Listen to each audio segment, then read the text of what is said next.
O advogado Marcelo Wide, em alusivo ao Dia do Trabalhador, né? Dia 1º de maio, hoje, vamos falar do trabalhador. E aqui nos estúdios do Comando Geral, então, vamos falar com o advogado Marcelo Wide para tratar, né, na realidade, dos direitos do trabalhador. Doutor Marcelo, bom dia, seja bem-vindo. Bom dia.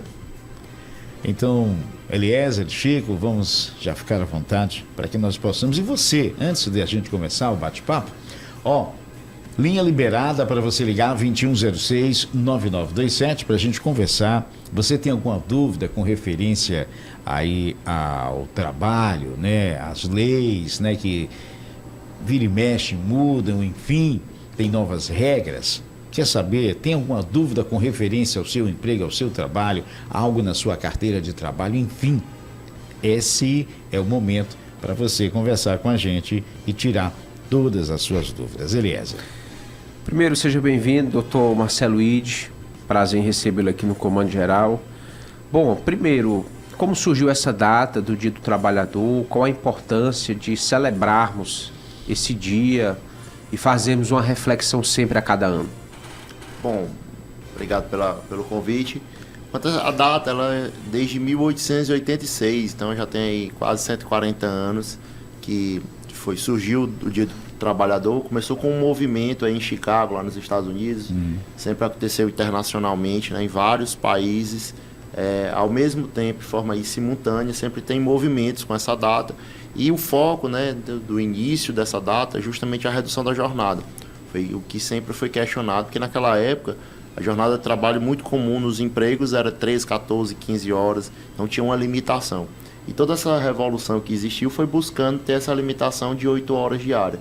E aí, quando foi 3 anos depois, em Paris, foi criado o Dia do Proletariado, né? Ainda não era do trabalhador, depois, mais na frente, foi que foi convertido para trabalhador. E aqui no Brasil, só foi comemorado a primeira vez só em 1882, lá em Porto Alegre, quando foi ter a primeira vez que aconteceu em praça pública a comemoração do Dia do Trabalhador. A gente tem uma você me permite, né? Então, um pouco desse contexto histórico aqui. O direito do trabalhador começou a ter um foco maior já em Getúlio Vargas, ali em 1940, quando ele, culturalmente, cada ano ele fazia lançamentos no Dia do Trabalhador de novidades de direitos trabalhistas. Foi quando surgiu aí a CLT, aí um ano depois já veio a Justiça do Trabalho, veio sempre essa criação. Pois é. Para você que nos acompanha, o nosso muito bom dia. E uma coisa que eu conversava ontem, antes de saber até, que hoje iríamos falar e da nossa produção nos informar a respeito, que conversaríamos com o advogado com referências à lei do trabalho. Doutor, quantas vezes a nossa carteira de trabalho, digamos, ela pode ser assinada? Porque eu conversava assim, rapaz, até onde eu sei, se os horários não baterem, né? Não chocarem a sua carga de horário numa empresa e na outra, que seja do mesmo ramo, não se conflitarem, ela pode ser assinada 2 vezes, 3 vezes? Como é que é essa situação? Uma pergunta maravilhosa essa que você fez. Parabéns. Isso é uma grande dúvida de muitos trabalhadores. E, na verdade, ela não existe uma limitação. De forma dupla. Ela nem existe a limitação concomitante. Ao mesmo tempo, você pode ter vários empregos. Um grande exemplo são professores. É muito comum um professor, por exemplo, da rede pública ou da rede privada, ele ter vários vínculos ao mesmo tempo. E aí ele vai trabalhar numa jornada por hora. Ele trabalha dando uma aula num horário, numa escola, e num outro dia determinado ele já dá em outra escola e por aí vai. Então ele pode ter vários, 3, 4, 5 vínculos, e isso não importa. Outra situação também, ainda sobre essa carteira assinada em aberto, como é muito comum chamar, é quando o trabalhador sai de um período de trabalho e a empresa não faz a baixa da carteira. Muito trabalhador fica, reter minha carteira e aí eu não consigo entrar em outro emprego. Consegue sim. O trabalhador sai do emprego, não teve a baixa da carteira, por exemplo, não recebeu a rescisão, não foi dada a baixa, ele consegue trabalhar em várias outras empresas. E antes isso já foi uma óbice, já foi um problema. Que antigamente a Previdência Social, ela não concedia um benefício porque ela entendia que a pessoa ainda estava trabalhando. Mas se não está havendo aquela contribuição, apenas não foi feita a baixa, hoje não existe nenhum problema com o trabalhador. Hoje é digital também, a carteira digital, né? Perfeito, é exatamente por isso. O motivo justamente é esse, com o ingresso do E-Social, né, passou a ter essa inovação aí para o trabalhador. É porque a gente falando a respeito disso, né? Eu disse assim, rapaz, porque existem os 3 turnos, manhã, tarde e noite. Aí eu na minha concepção, falei assim, ó, se eu entro no emprego 6 da manhã, saio meio-dia, se eu entro 2 horas da tarde, saio 6 da tarde, se eu entro 7 horas da noite, saio meia-noite, então eu posso ter a carteira assinada em 3 lugares. Aí a pessoa me disse assim, não, você só pode ter a carteira assinada uma vez, aí... A diferença é a modalidade, né? Não, diz assim, não, você pode ter a carteira assinada só uma vez, porque a outra já passa a ser a MEI, por MEI, então quer dizer que não existe. E ainda tem um outro fator, que é a questão do trabalho sobre a jornada, né? Que é o trabalho à disposição, então tem também a questão de você estar ali à disposição do seu trabalhador. O que é que isso acontece? Acontece a seguinte situação, por exemplo, médicos, no caso, quando ele tem um vínculo de emprego com um hospital, quando ele não é por MEI, né? Quando ele não é pessoa jurídica. É raro, mas acontece. No sul do país isso é mais comum. O que é que vai acontecer com esse profissional médico? Ele tem a carteira assinada e ali ele fica só à disposição. Quando ele é chamado, quando ele é convocado, é que ele vai lá para poder trabalhar. Outra situação também muito comum, que já veio com a última reforma trabalhista, já de 2017, foi a chamada trabalho intermitente, que é quando o trabalhador, ele é muito comum agora, aqui em Teresina a gente vê, nas empresas terceirizadoras de mão de obra. O que é que vai acontecer? A carteira ela é assinada e ele trabalha quando convocado. Por exemplo, ele é um trabalhador que faz a descarga, né? Que é o estivador, por exemplo, num polo industrial. E aí ele vai um dia na semana, ele vai receber aquele FGTS proporcional, aquele um dia na semana, ele vai receber aquelas férias, 1/3 de férias e o 13º proporcional aquele dia. Então ele vai poder ter vários vínculos com várias empresas e receber sempre proporcional aquele trabalhador. Agora, doutor, essa questão intermitente não gera uma instabilidade, uma insegurança no trabalhador, porque digamos que o LS é contratado de forma intermitente, aí ele não tem como se programar para ir ao médico, para ir a uma viagem, para fazer uma atividade aquém do trabalho. E aí é o seguinte, ele resolve, está intermitente, ele resolve a casa de um parente, ele do nada é chamado. E aí não há um prejuízo, não há uma situação que o trabalhador fica numa situação totalmente desfavorável? Certamente. A legislação que rege o intermitente, ela estabelece uma previsão obrigatória da convocação ser realizada com antecedência mínima de 72 horas e que o silêncio nessa convocação importa na aceitação, traduzindo para facilitar para o ouvinte. Quem é um trabalhador intermitente, ele não pode ser considerado um trabalhador que vai ser chamado o famoso queima-roupa. Amanhã você vai trabalhar. Ele tem que ser convocado com antecedência de 3 horas. E se ele não responder, a empresa conta com o trabalho dele. Mas se ele não puder ir, aí ele tem aquelas 72 horas para informar que não foi. Só que o que você tanto preconiza é justamente isso, esse prejuízo, essa previsão, essa falta de estabilidade do trabalhador, porque, por exemplo, o intermitente ele não tem direito ao aviso prévio indenizado, que é um grande direito do trabalhador relacionado à estabilidade. Tem direito a férias? Tem. O único direito que ele não vai ter é o aviso prévio indenizado. Os outros são proporcionais. E ainda tem um detalhe, o seguinte, ele não tem uma segurança de uma renda, por exemplo. Não sei quantos dias eu vou trabalhar no mês. Se a empresa passar 30 dias sem precisar dos meus serviços, e aí como é que eu vou ficar de renda, de remuneração? Inclusive, existe uma instabilidade jurídica, porque como houve uma omissão da legislação nesse sentido, o que está acontecendo atualmente é que chega a ter casos de pessoas que passam mais de 100 dias sem ser convocados e ainda tem um vínculo de emprego em aberto. E a Justiça do Trabalho ainda está aceitando em alguns tribunais regionais. Tem ouvinte? A ligação caiu, né? Então você do telefone pode ligar novamente, 2106-9927, você pode ligar e fazer então, portanto, a sua pergunta ainda aqui para o advogado. Sobre a questão, até me perdoe, Magela, ainda sobre a questão de estabilidade e segurança para o trabalhador, as convenções coletivas de trabalho. Eu vou dar um exemplo aqui do rodoviário, por exemplo, que eu fiz parte, fui diretor da categoria. O rodoviário tinha ticket de alimentação, tinha um salário razoável, tinha plano de saúde, e aí do nada o setor patronal acabou cortando o plano de saúde, o ticket de alimentação caiu lá para o chão. E aí, qual é a relação que garantia, não tinha um direito adquirido por ter décadas com essa formatação, e do nada o trabalhador ficar sem esse direito, ficar sem essa garantia, por exemplo? Sim, eu acredito que você está se referindo ao caso de Teresina em específico. Sim. O que acontece? No caso de Teresina, é uma exceção da regra, em que é de conhecimento público, notório de todos, em que existe uma crise no setor. Então, em decorrência dessa crise no setor, embora exista uma convenção coletiva, toda uma estabilidade no setor relativa a todos esses direitos que você acabou de falar, como alimentação, questão do plano de saúde, questões salariais em si, mas só que precisou haver um dissídio porque as empresas elas estavam com a receita ou zero ou semelhante a zero em muitos setores. E por isso que houve esse dissídio, esses encontros com o TRT, a mediação com desembargadores para poder dar alguma solução plausível à situação. Infelizmente, enquanto não houver uma solução para o setor, não há o que se resolver perante o funcionário.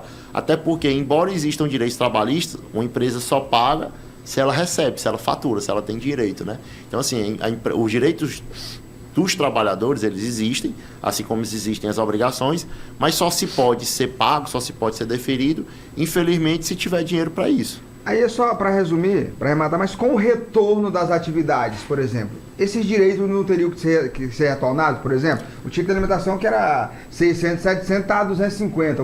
O plano de saúde praticamente não retornou. Com o retorno das atividades, com o retorno de receita para o CETUT, os trabalhadores não tinham que ter os seus direitos retornados também? Por se tratar de uma situação que a gente chama subjúdice, né, que ainda está em discussão no judiciário, é preciso aguardar a manifestação judicial. Agora, em regra, se fosse tratado de um caso hipotético, você tem toda a razão. Teria que ter o retorno de todos os benefícios que teria sido garantido na CCT, desde que esse retorno também fosse estabelecido na margem das empresas que estão lá afiliadas ao CETUT. A você que nos acompanha, o nosso muito bom dia, o nosso muito obrigado pela companhia. Deixa eu ver quem está com a gente aqui. Então, para você, o nosso muito obrigado. Vamos ver que o ouvinte que tem a falar. Bom dia, Magela. Bom dia, Chico Gomes. Um abraço. Feliz Dia dos Trabalhadores. É o Paulo aqui do Eduardo Costa. Eu fazer uma pergunta aqui para o Chico Gomes, se ele já está conseguindo andar na Vila Irmanduz, que ninguém consegue. Chico Gomes, às 8, 8h30, Chico Gomes, eu estou bem na Vila Irmanduz aí, levando uma roçadeira para um colega meu consertar. Será que dá para me passar nas ruas, Chico Gomes? Tanto buraco? Um abraço, Magela. Um abraço, meu amigo, bom dia. Tá difícil a situação ali pela Irmanduz. Tem mais um ouvinte aqui com a gente. Alô, você, bom dia. O rapaz aí entrou nesse assunto aí dos rodoviários e o advogado estava explicando muito bem a questão dos intermitentes. E ele cortou. Então, o assunto dos intermitentes ficou no vácuo. Aí foi falta de programação desse rapaz bem aí, dessa pergunta. Tá, então, daqui a pouco a gente volta a falar mais dos intermitentes. Então, para você que nos acompanha, o nosso muito bom dia, o nosso muito obrigado aí pela companhia. Voltando, falando só rapidamente aqui, a S-Trans deve cancelar a multa sem obrigar o condutor a ir até a mesma, já que o erro não foi do condutor. Então, exatamente, já debatemos esse assunto aqui, é isso mesmo. Debatemos aqui esse assunto. Bom, falamos ainda há pouco, perguntei sobre a assinatura, né, aí de carteiras e tal. Agora eu quero perguntar aqui para o doutor a diferença, né, de contratação de CLT para pessoa jurídica, MEI, que é o micro pequeno empreendedor individual. Qual a diferença dessas contratações, como elas devem acontecer, doutor?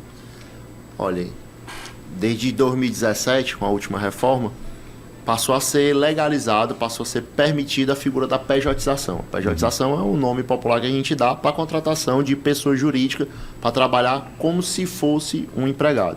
Na verdade, ele não é um empregado. Quando existe uma pejotização, quando uma pessoa é contratada para trabalhar como PJ, como meio microempreendedor individual, o que se trata é que ele é um trabalhador vinculado a um vínculo de prestação de serviço. Existe uma ausência de vínculo de emprego. Ele é um trabalhador, mas ele não é empregado. De empresa para empresa. De empresa para empresa. E aí, quando se fala de empresa para empresa, a gente tem que observar alguns requisitos. Por exemplo, não se pode haver a cobrança de jornada, não pode cobrar horário, não pode cobrar assiduidade, não pode cobrar a exigência de um atestado médico. Por exemplo, quem é contratado PJ, ele não pode ter um desconto salarial se ele não for trabalhar naquele dia. Não pode ser exigido dele o uso de farda, não pode ser exigido dele o uso de crachá, não pode ser exigido dele o batimento de ponto, o controle de jornada, de entrar, por exemplo, 8 horas, sair meio-dia, entrar 12 e sair 6. Por quê? Porque ele não é um empregado, ele é um trabalhador, mas ele é um prestador de serviço, certo? Por exemplo, o coerente é que ele não receba seu pagamento na conta de pessoa física, já que ele é contratado como pessoa jurídica, ele tem que emitir a nota fiscal pelo PJ e receber na conta pessoa jurídica. Pagar os impostos referentes. Referentes, né? No caso aí é o simples do MEI, né? Que é um valor de 5% do salário mínimo. Além disso, é importante também estabelecer que é muito comum, às vezes, existir uma deturpação, né? Para não dizer até mesmo uma fraude, uma maquiagem dessa situação. E que, infelizmente, algumas empresas querem contratar um empregado na condição de pessoa jurídica e querer ter o melhor dos dois mundos, né? Só que não existe, porque muitas vezes ele quer fazer isso e aí a pejotização, embora ela esteja legalizada, ela não pode acontecer sem o preenchimento dos requisitos legais. Quais são esses requisitos legais? O artigo 3º da CLT ele vai estabelecer 5 princípios para que a pessoa possa ser empregado. Então tem que ter habitualidade. Se não houver habitualidade, não é empregado. E se tem habitualidade, você não pode contratar como pessoa jurídica. Tem que haver a pessoalidade, por exemplo, a pessoa tem que ir ela mesma, pessoalmente, para o trabalho. Se eu tiver a oportunidade de mandar uma pessoa no meu lugar me representar, como acontece muito nos casos de motoboy delivery, muitas vezes ele é contratado como MEI, mas ele não tem a oportunidade de dizer assim, não, hoje eu não quero ir, eu vou mandar um colega no meu lugar. Se ele não tem essa oportunidade, então na verdade ele está sendo maquiado uma relação e de fato ele é um trabalhador empregado, né? Só que maquiaram com o MEI na intenção de não pagar o FGTS, de não pagar a periculosidade que ele tem direito, de não pagar a rescisão dele, de não dar o 13º, de não conceder as férias, de não conceder o texto de férias e por aí vai. Se um PJ é contratado a um MEI, e aí é o seguinte, aí ele acaba sendo feita essa maquiagem, ele pode reivindicar a assinatura na carteira ou reivindicar uma multa ou os direitos de um empregado comum? Tranquilamente.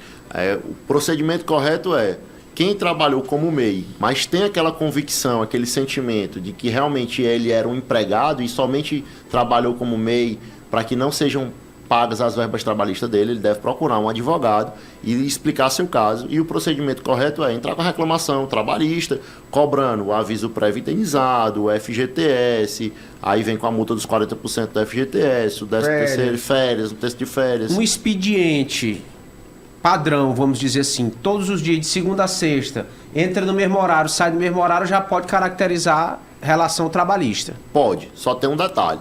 Para caracterizar uma relação trabalhista, é fundamental que tenha os 5 requisitos da relação trabalhista. Se faltar um deles, já não é relação de emprego, é relação apenas de trabalho. O fato de não ser emprego, não tem direito à carteira assinada. O que é muito comum no caso da pejotização diz respeito à subordinação. Certo. O PJ ele não tem um chefe, ele não tem um patrão, ele tem uma pessoa que foi contratada, ele tem um parceiro comercial. Então, se a pessoa ela se reporta a um chefe, se ela tem que bater um ponto, cumprimento de jornada, se ela recebe um pagamento fixo por aquilo, se ela não pode enviar uma pessoa no lugar dela, se ela tem que usar farda e por aí vai, ela, na verdade, por mais que ela tenha um contrato assinado de pessoa jurídica, na verdade ela é uma empregada, ela tem todos os direitos trabalhistas no CLT. É isso. E, doutor, as tendências, quais as tendências hoje do mercado para contratação por MEI?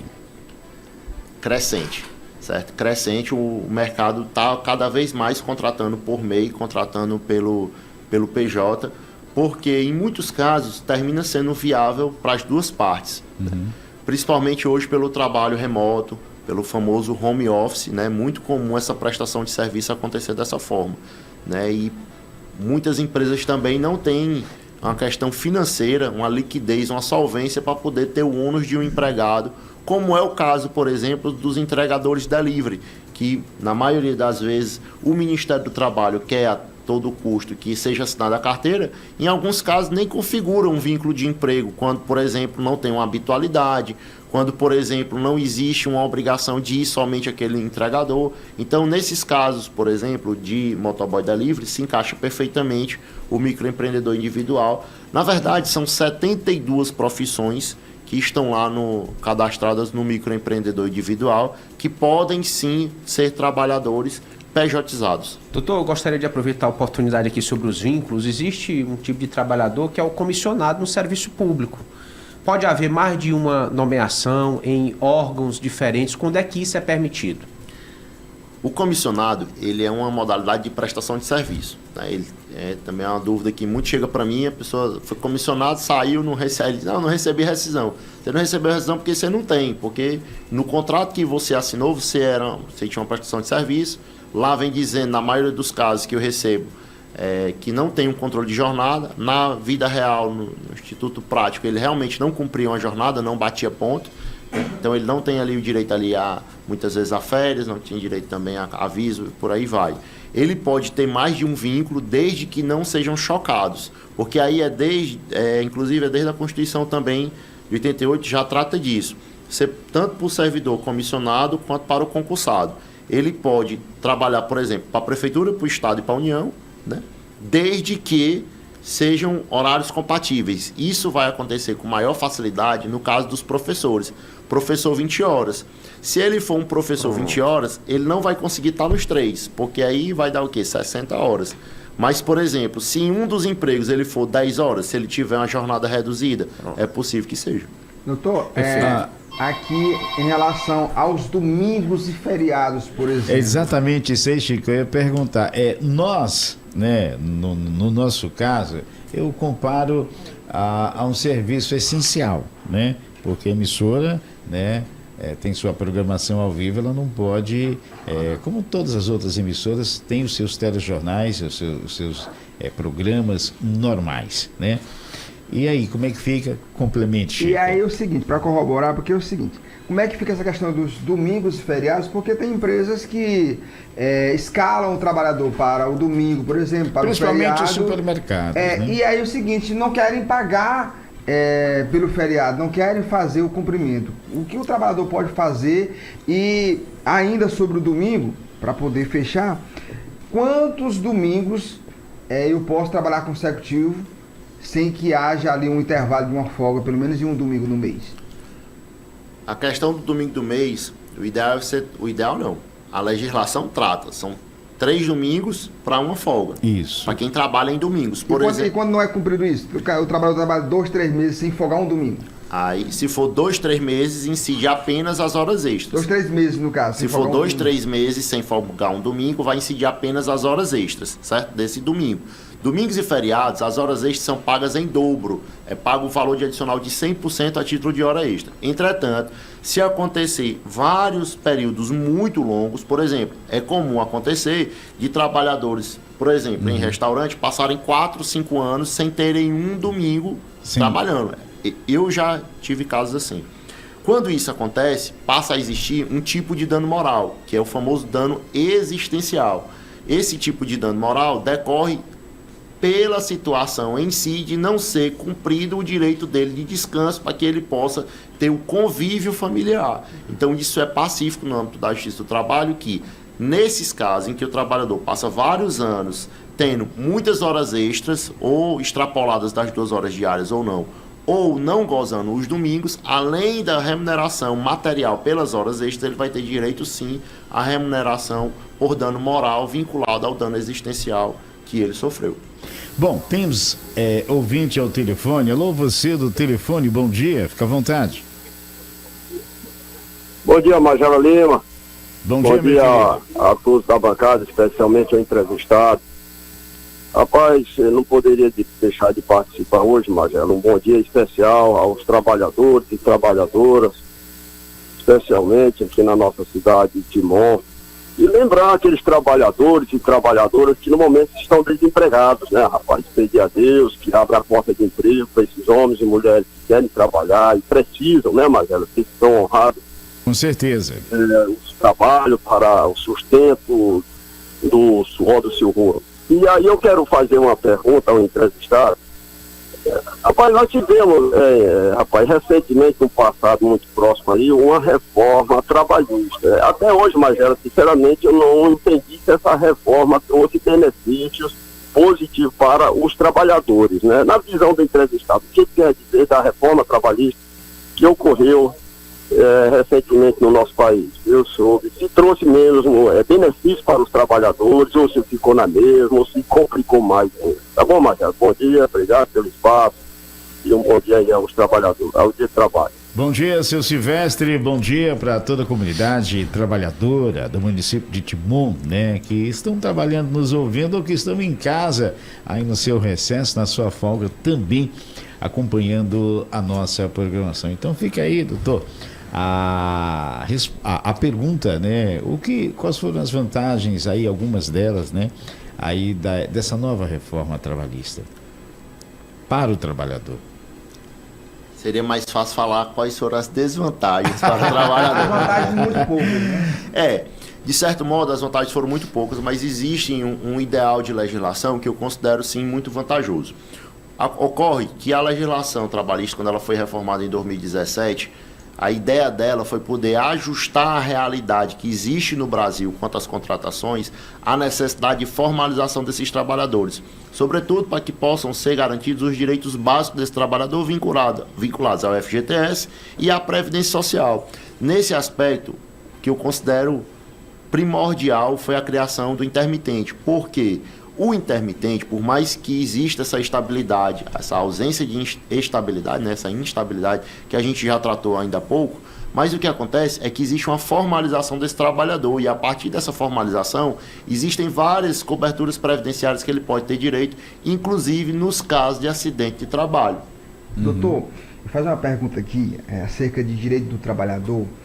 Como é que o trabalhador pode fazer para se desvencilhar da questão da assédio moral e cobranças indevidas? Eu vou exemplificar. Falar daquilo que eu conheço, por exemplo, no transporte público, aqui da capital, o cobrador, quando há um assalto, ele é obrigado a pagar o valor que foi subtraído, caso contrário, ele é demitido. Quando há uma batida, a empresa obriga o motorista a arcar com as despesas. Se um pneu estoura um buraco, ele também tem que pagar. E aí, como é que o trabalhador pode proceder para ser ressarcido por esse tipo de prática? Sempre essa relação de empresa e trabalhador, a empresa sempre ela costuma ter vantagens em relação ao empregado, isso é inevitável. Uma prática dessa daí, ela chega a ser no mínimo triste. Você querer cobrar de um motorista de caminhão um reparo de um pneu que estourou, que não era culpa dele, que é um simples fato. Uma batida, por exemplo, um assalto. Não existe isso. O que a legislação trabalhista diz respeito ao assunto é que quando não houver o dolo, ou seja, quando não houver intenção de causar o prejuízo à empresa, né, o trabalhador não pode assumir esse prejuízo. Uma coisa é o acidente de trânsito ser causado por culpa do motorista, outra coisa é ser um acidente por culpa não, por responsabilidade, por imprudência dele, né? Aí realmente ele vai ter que pagar esse prejuízo e mesmo assim ele não pode ter, por exemplo, o seu salário todo subtraído de uma vez só, sua rescisão toda subtraída, existe uma limitação de 30%, por aí vai.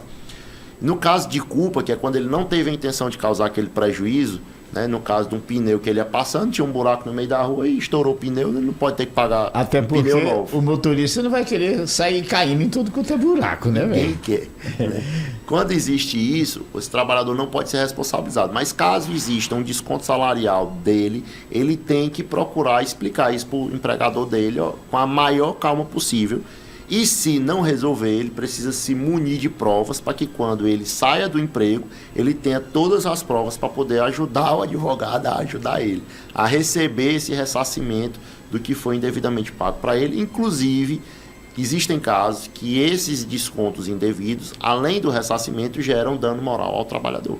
E para encerrar aqui a minha, porque é bom a gente sempre puxar, e nos casos de banmorte, que é banmorte, o empresário, o patrão, empresta dinheiro para o funcionário com juro. E aí desconta no contra-cheque do trabalhador, às vezes nas férias, e aí ele mascara esse desconto com até um valezinho em papel mesmo, lá escrito, e cola no contra-cheque com a desculpa. E o patrão pode emprestar dinheiro para o funcionário. Com a desculpa de que é um adiantamento. É comum, ainda mais no segmento que eu trabalhei. O patrão vai lá e empresta a juro, e aí vai um papelzinho lá grampeado no contra-cheque que o trabalhador está sendo descontado um adiantamento, por exemplo.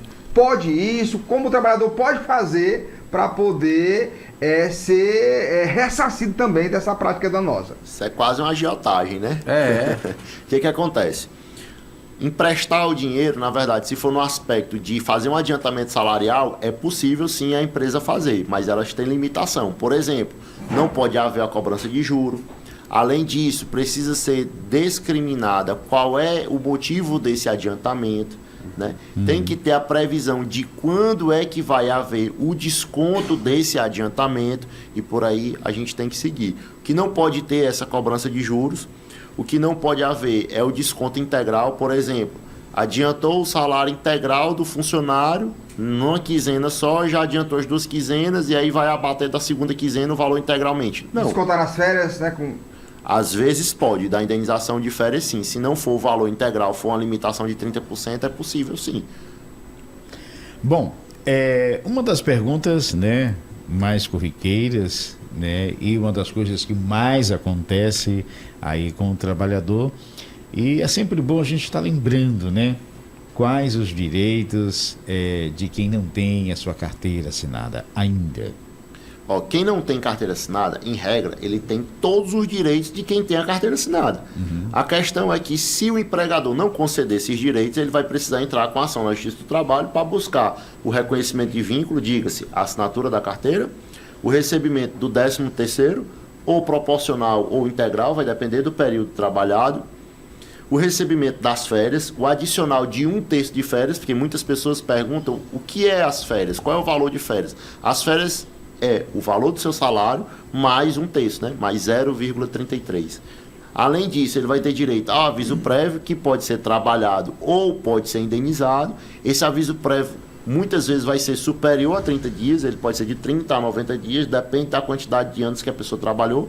A cada ano trabalhado vai aumentando 3 dias. Então, a partir de um ano, você já tem ali 33 dias, 36 dias, 39 dias. É importante dizer que o aviso trabalhado, ele só pode ser limitado a 30 dias. Então, se você trabalhou vários anos, por exemplo, 10 anos no emprego, você vai ter ali 60 dias de aviso prévio. Então, 30 dias é trabalhado, os outros 30 são indenizados, né? E aí, se você tinha direito à periculosidade e não recebeu, por exemplo, o entregador que utilizava moto tinha direito à periculosidade. Era assinada a carteira ou era assinada a carteira ou não, né? Ele trabalhava efetivamente como motoboy de entrega. Se mesmo que ele não recebesse a periculosidade, entrar com ação na justiça, vai cobrar periculosidade. Só pode. Se ele, por exemplo, era um zelador de um local que passava mais de 50 pessoas usando o banheiro por dia, a exemplo de restaurante, shopping, grandes centros, por exemplo, ele tem direito à insalubridade. Então, se ele não tinha carteira assinada, ele vai cobrar essa insalubridade também. As horas extras, se não forem pagas, tanto o intra-jornada, que é no intervalo do almoço dele, por exemplo, que for suprimido, ou extra-jornada, que era após a jornada dele, ou, por exemplo, de um domingo ou feriado que ele trabalhou e não recebeu, vai cobrar todos esses valores na Justiça do Trabalho. E nos casos, Magela, o doutor fez aqui uma informação interessante, nos casos em que o trabalhador tinha direito, por exemplo, a 90 dias de aviso e ele cumpriu os 30 e o patrão deu aí 2 meses para ele ficar em casa para não indenizar esses 2 meses. Pode isso? Pode não, tem que cobrar essa indenização na Justiça do Trabalho. Inclusive, para quem não trabalhou, inclusive eu quero falar também 2 estudos sobre isso aí. É importante também entender o seguinte, o aviso prévio trabalhado, ele não pode ser dispensado. O que é isso? Muitas vezes acontece a situação que o empregador, ele diz assim, olha, eu não vou te dar o aviso indenizado, então você vai ficar em casa, você vai receber esse período de 30 dias, mas lá na sua casa, você vai receber o pagamento, mas você estando em casa, sem você estar vindo para cá. E aí, na verdade, o que ele está fazendo, ele está tendo o mesmo ônus como se estivesse indenizando esse trabalhador. Só que ele está fazendo isso para que ele ganhe 40 dias do pagamento da rescisão. Porque ele vai ter 30 dias a mais para pagar aquele salário que era correspondente ao aviso, mais os 10 dias de rescisão. E se isso acontecer, o trabalhador, quando entrar com ação na justiça, ele vai ter direito a um salário a mais. Além disso, quem trabalhou sem carteira assinada também vai ter direito à multa se acontecer de não receber a rescisão em 10 dias. O que acontece muito de alguns empreendedores só querem pagar a rescisão para quem teve carteira assinada, mas quem não teve carteira assinada tem que ter o direito à rescisão sim, e se não for pagar essa rescisão no prazo de 10 dias, vai incidir a multa de um salário que ele recebia, né, pelo não pagamento nos 10 dias. Bom, para fechar, falamos muito do direito, né, dos trabalhadores para com, da empresa para com o trabalhador. E para finalizar, 8 horas e 13 minutos, quais são os deveres do trabalhador para com o patrão? Toda história tem duas versões, né? O trabalhador não podia ter só direito, ele tem que ter obrigação sim, isso é de lei. Ele tem um dever ético, o trabalhador ele tem que cumprir um dever ético, ele não pode ter uma atividade vinculada, por exemplo, a atos de corrupção, como por exemplo, o funcionário do caixa ela não pode subtrair para si o dinheiro do caixa. Isso. Ele não pode fazer uma concorrência interna na empresa, por exemplo, a empresa vende carne e aí ela não vende frango, e aí o trabalhador, não, mas eu crio frango em casa, então eu vou pegar o meu frango e vender para o cliente da minha empresa. Isso não pode acontecer. Tudo isso que eu estou falando, que eu vou falar aqui, elencar, são situações que, se ocorrerem, a empresa vai poder estabelecer sanções administrativas, que é advertência, suspensão e, dependendo da situação, até a demissão por justa causa, tá bom? O que acontece? Além desses dois institutos que eu falei, existe um dever de lealdade, em que o empregado ele não pode contar as informações da empresa para ninguém que esteja fora da empresa, até porque seria uma traição, né, em uma fraude do próprio negócio, iria ferir a atividade comercial em si. O trabalhador ele tem a obrigação de usar os equipamentos de proteção individual que forem fornecidos para ele de recomendado uso. Ele tem sim a obrigação de fazer os exames médicos, tanto o admissional, o demissional e os exames periódicos, e os exames também de retorno ao trabalho, caso ele tenha algum afastamento, dentre várias outras obrigações aí. Para finalizar, a mais importante de todas, o trabalhador tem sim o dever de obediência ao empregador. Se o empregador determinar que o empregado, dentro do seu horário de trabalho, exerça uma atividade que está dentro do rol em que ele foi contratado e é uma atividade ilícita, o empregado tem que fazer sim, e se não fizer, ele pode receber uma advertência ou uma suspensão, ou até, se for o caso de reincidência, uma demissão por justa causa. Bom, o assunto é muito vasto, né? O assunto é muito vasto, muito interessante, mas infelizmente nosso tempo terminou. Dr. Marcelo Ide, nosso muito obrigado em dispensar, né, alguns minutos aí da sua folga, né, do seu tempo, nesse feriado, principalmente, para vir aqui passar esclarecimentos ao trabalhador, a nós, a todos os nossos ouvintes e telespectadores nesse Dia do Trabalhador. Muito obrigado e esperamos que outras vezes possamos contar também com a sua presença para debatermos esse assunto que é de fundamental importância e realmente muito, né, passaríamos a manhã toda aqui falando a respeito do tema. É um assunto que eu sou apaixonado e quero aproveitar aqui para desejar um maravilhoso Dia do Trabalhador, dia de descanso, sobretudo, né? Dia de reflexão. E para quem é trabalhador, e assim como nós estamos aqui trabalhando, né? Também vamos agradecer o fato de a gente estar tendo essa oportunidade, sim, de estar podendo trabalhar. Conversar com o Dr. Marcelo Ide, como o telespectador pode fazer? Pode entrar em contato na nossa rede social, no Instagram, @marceloide_adv ou _consultoria. Ou pode entrar também em contato com o nosso site, www.marceloide.com.br.